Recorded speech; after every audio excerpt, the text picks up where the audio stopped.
This is Forge Daily with Mackenzie Barwell on the Forge Audio Network.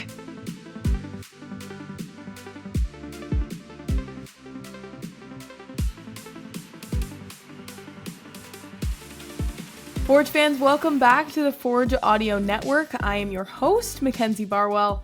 I am so excited about today's episode because we have a matchup to talk about. Okay, I didn't realize how much I missed watching soccer at Tim Hortons Field until I was sitting there yesterday after 3 months of sitting in lecture halls. Yeah, you should be excited as a listener as well because I sat down with the CPL's Charlie O'Conner Clarke to discuss everything that went down yesterday and some things that Charlie's expecting going into Tuesday's second round matchup between Forge FC and Guadalajara. 11,500 fans in attendance last night. The atmosphere was so cool. Electric, if you will. I didn't know if I could get away with saying the word electric, but honestly, that's the only word that describes it. A friend of mine sent me a video from the stands yesterday, and this is what it looked like.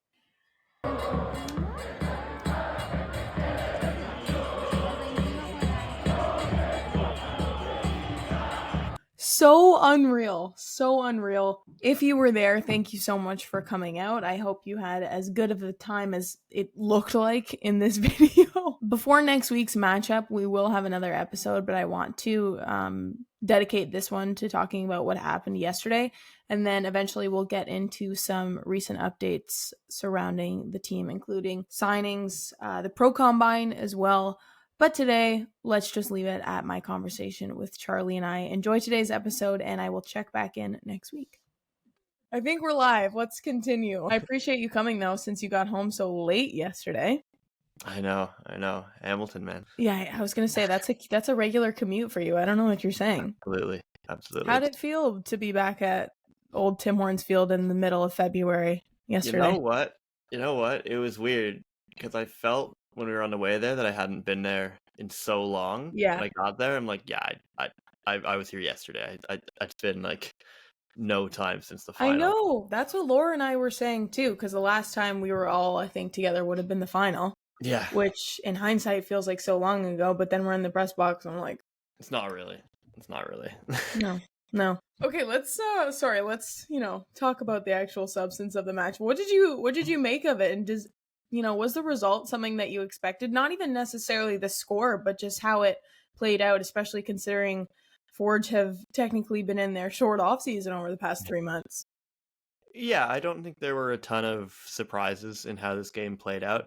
I mean, from minute one, you see Forge coming out, and it doesn't. We've watched Forge long enough to know that it doesn't matter what stage it is in the season. It doesn't matter who's fit or who they're playing against, where they're playing. If Bobby Smirniotis puts a team on the pitch, he's not putting that team out there to put 11 guys behind the ball and defend.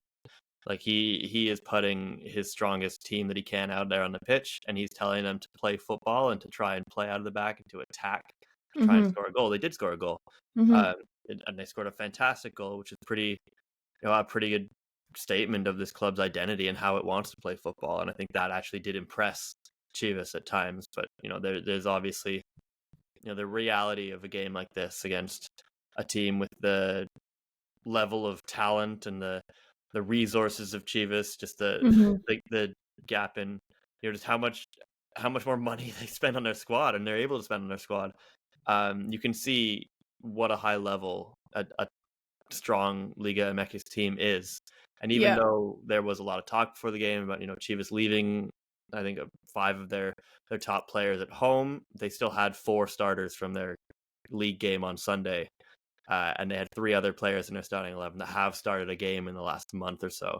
Like, this was not a B team really by any stretch, and they had actually a lot of players in this game that used this game kind of as a statement to their manager. Fernando Gago just took over kind of at the end of December, and maybe things didn't start quite so well for them. They've been going a little bit better recently, but they have players, Cade Cowell in particular, who we're going to have to get to, who wanted to make a statement, and this game did clearly mean quite a bit to this team. So I think to see Forge come out and play the way they did and go toe to toe to them, especially in the first half, to see Forge get scored on, and almost immediately come down the other end of the pitch and score a really, really beautiful goal. Yeah. Some really, really nice football is pretty much about as much as we can ask for in a Yeah. game like this. The performance was impressive for a team that hasn't played a competitive game in like 3 months, playing against one of the most difficult opponents they've ever faced.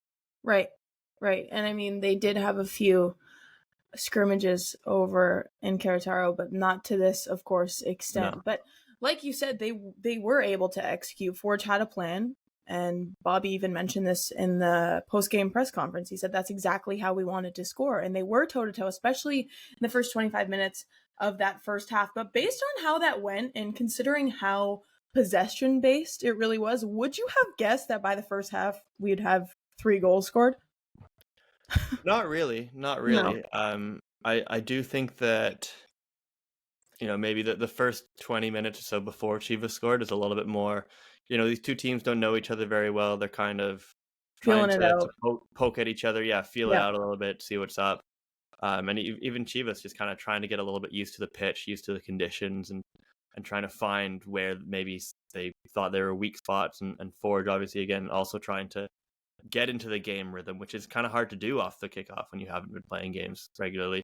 But then, a goal just changes the game completely.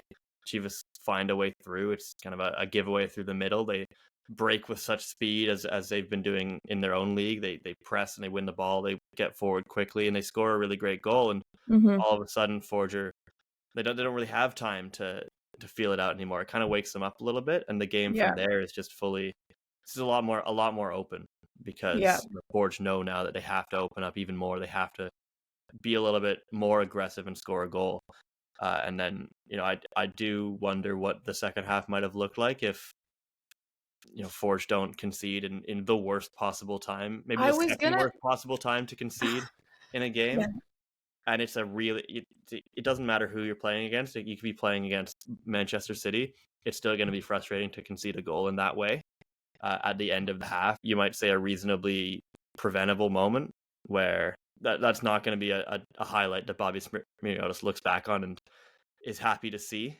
And especially just given the timing and given that they could have gone into halftime 1-1.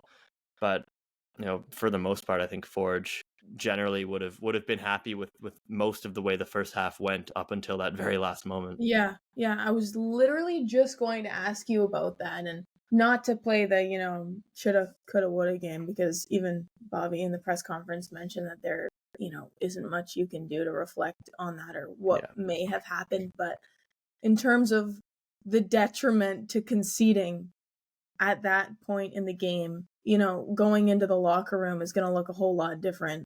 Yeah. If it was a few minutes prior. You also talk about the speed and the pace of play, and we saw their press right out the gate. First whistle is blown, Forge has possession, but it's just like a herd.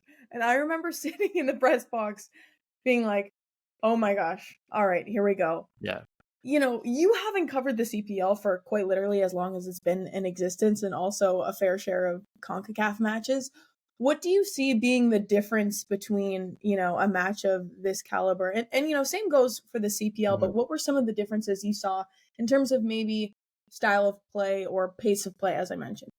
Yeah, I think the pace is the biggest part. Like, you just kind of notice that the margin for error is a lot smaller. Yeah. Like, Forge and CPL clubs have the talent and the tactical ability to get results in games like these, but you really don't have any margin for error, and pretty much everything has to be, as perfect as you can ask for in a football match. You see passes like the pass that led to the giveaway that led to the first goal.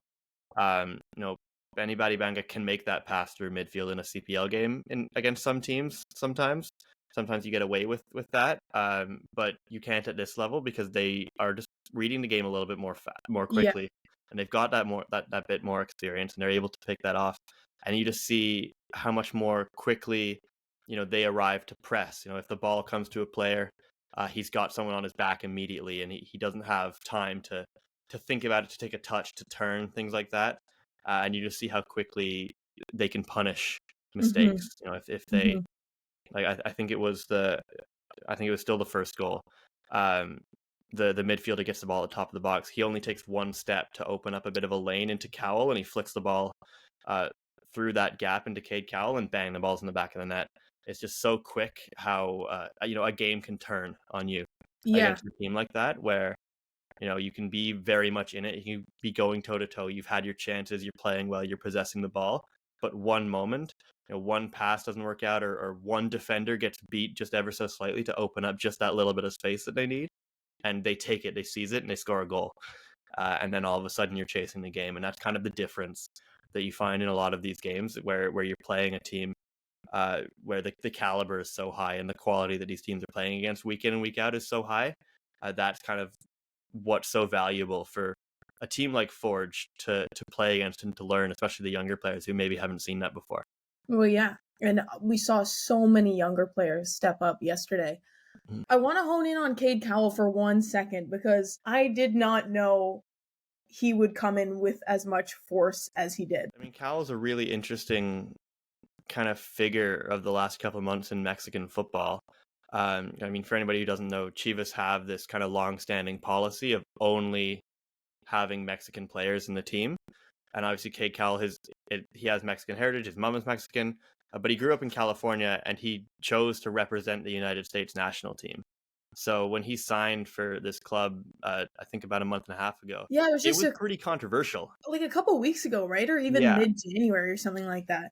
Yeah, it wasn't too long ago. And obviously there are sections of this obviously massive Chivas fan base that were a little skeptical of this, or maybe weren't super happy about bringing in a player like that. But you see him on the pitch when he's given this opportunity. I think he only had one start in the 5 games or so they've played in Liga MX, but he gets to start here, which is kind of unsurprising. And you just see how talented he is. He's only 20 years old, and you just see how quick he is and how aggressive he is to drive through. And I mean, honestly, him being on that right side for most of the game. Shout out to Malik Owolabi-Belawu, by the way, playing left back in this game. Had his hands absolutely full, and I thought played maybe the best game I've ever seen him play for Forge. He was outstanding playing left back in this game. He had Cowell, pretty well covered for a lot of the game, but obviously, you see Cowell's kind of aggression and his pace being a little bit too much at times, and his ability to finish really well. I mean, the guy ends up with 2 goals that are both really, really nice finishes. And he's just a player that was very, very hungry for kind of a coming out performance for this club, because he wants to show that he can, be a big part of this team. And you kind of saw what it meant to him when he scored those goals. It seemed like kind of a weight off his shoulders as well. So again, that's kind of further proof that, Forge were not necessarily playing against a Chivas team that weren't interested, right? No. That didn't want this game, because you could see what it meant to them. And then Cowell, obviously, a player that maybe was a little bit better known to some MLS fans when he was there last year, but I think will probably be and develop into a really, really big part of this Chivas team.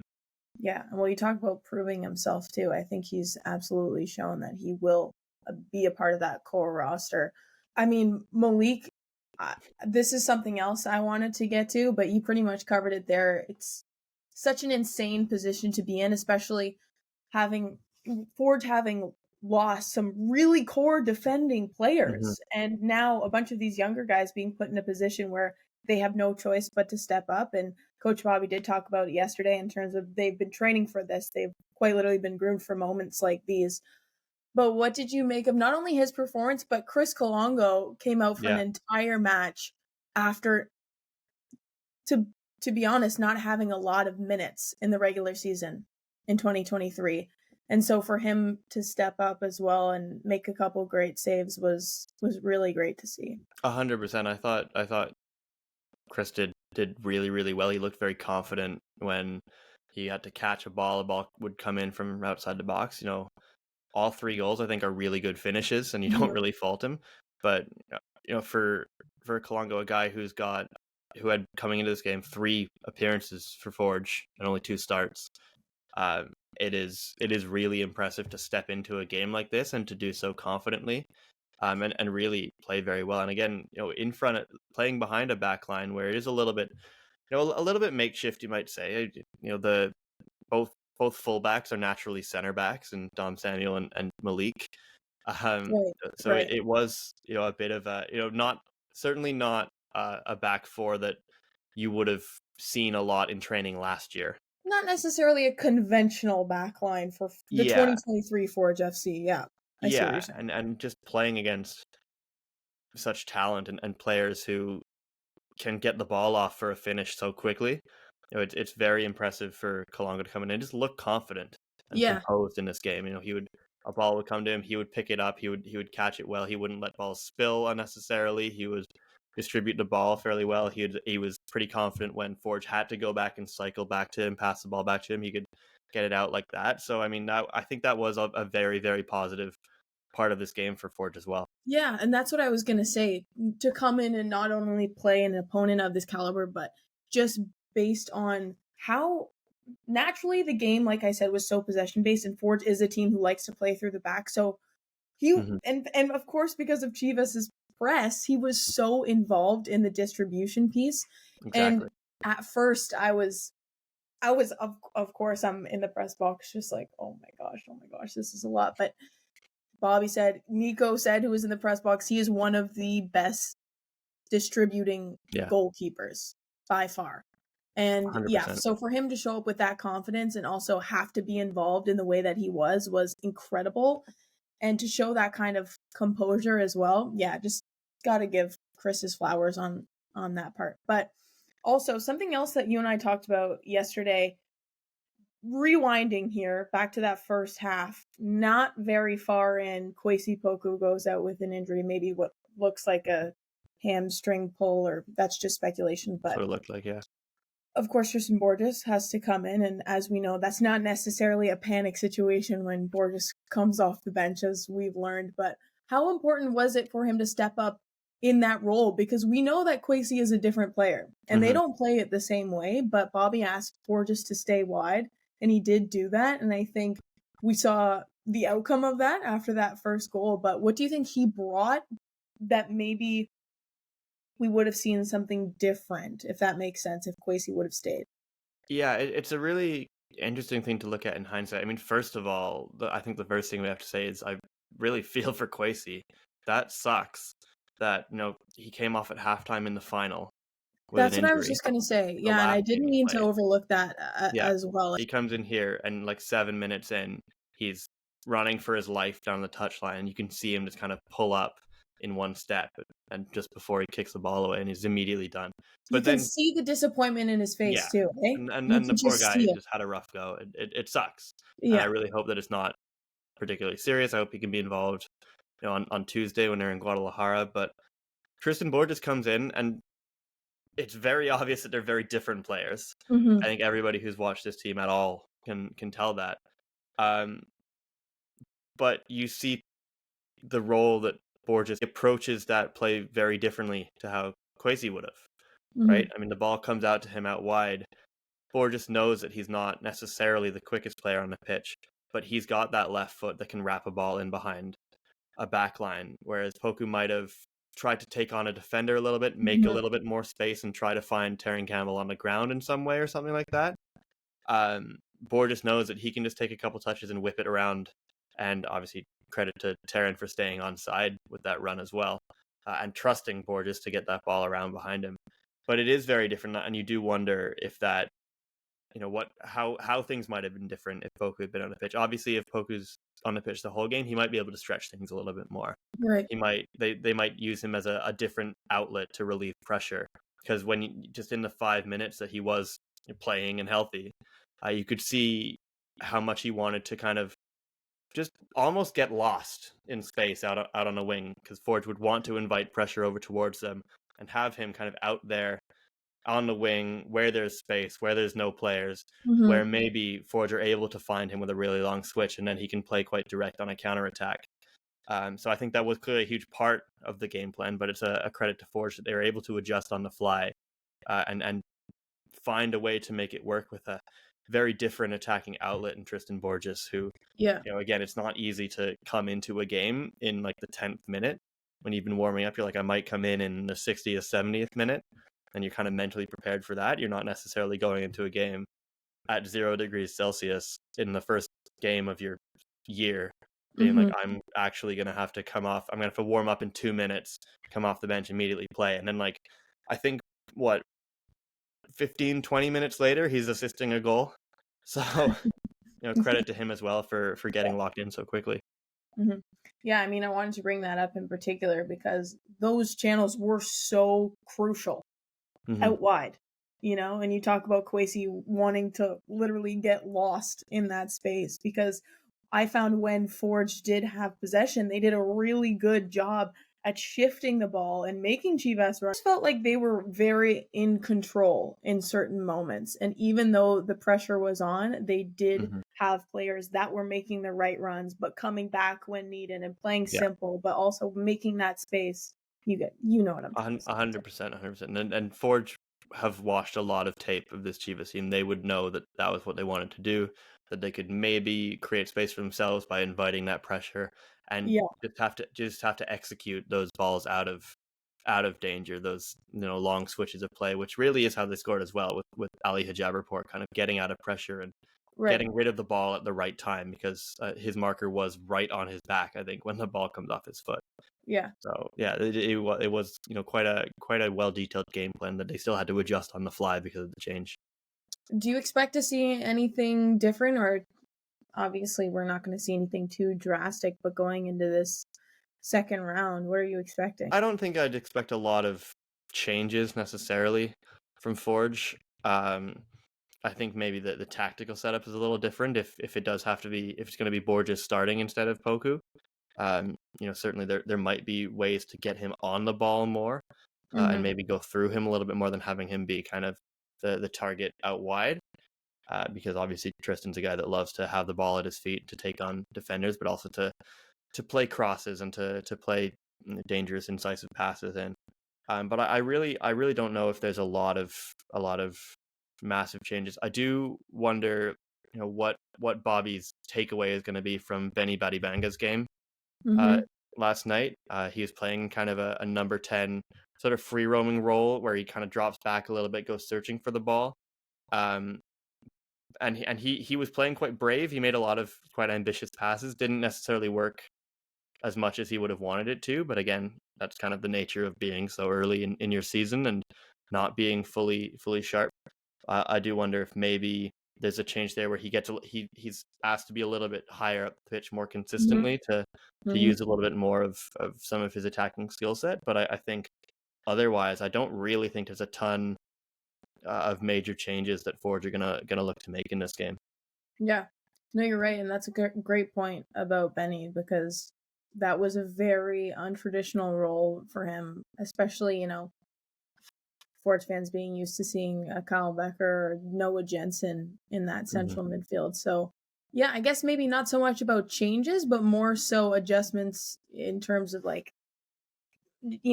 how Bobby is with moving players around like it's chess. So we'll see. There is a mentality adjustment too, though. Obviously, you go in playing away from home, 2 goals down. You don't really have anything to lose in the second leg, and that you have to score. At least, I think you have to score at least 3 goals to win this tie. So, I can see you don't want to go too aggressive at the start, and you're out of the tie by the 15th minute. But Forge are definitely going to show up on Tuesday night hoping to score a few goals. So that's kind of going to be fun to watch, actually. Yeah, no kidding. That's that's also a good point. When do Cavalry play? So they're the week after next. I think they kick off the home leg on February 21st. Because the first round of the Champions Cup is kind of split into 2 groups. So there's some of the matchups are going these 2 weeks, and then the rest of them are going the next 2 weeks. Yeah, I was gonna say, I feel like I haven't heard much about that. Yeah, it's a little strange. It kind of worked out for us at the CPL because we don't have overlap in our 2 matchups. Focus on one at a time. So that's nice. Not the Forge fans, though. Sorry to bring up the enemy. Well, I mean, maybe not in this case, considering we're. I don't know if Forge fans are really cheering for Orlando. Maybe they are. If you just want your rival to lose, but yeah. I don't know. No comment. Charlie, thank you so much again for joining me. I appreciate your insight. It's always a good conversation. Eventually, I'll be able to articulate myself as well as you. Okay. I think you did pretty well. One day, Charlie, one day. This has been Forge Daily with Mackenzie Barwell. If you like what you heard, please like, follow, subscribe, comment, and share. Did you hear also that Chivas rejected the offer for the heaters on the bench? Yeah, I don't know what happened there. Maybe there's some kind of miscommunication, but I looked down from the press box. I'm like, Forge's bench has a heater and Yes. Chivas don't. Apparently they had the option and they said, "Now we're good." I don't know how that happens. And I feel like maybe something is miscommunicated there or Honestly, something, but like you see after the final whistle, they're all like all the guys come off the bench covered in blankets. I'm like, yes, it's not because like they're warm. they asked, so I think they had said no one night, and then the next morning, or maybe it would have even been yesterday morning, Yeah. they requested blankets. Yeah, I Maybe don't they know. thought they could handle it, and then anyways. Yeah, maybe they trained Tuesday night there and they're like, Yeah. "This is actually pretty Yeah. cool."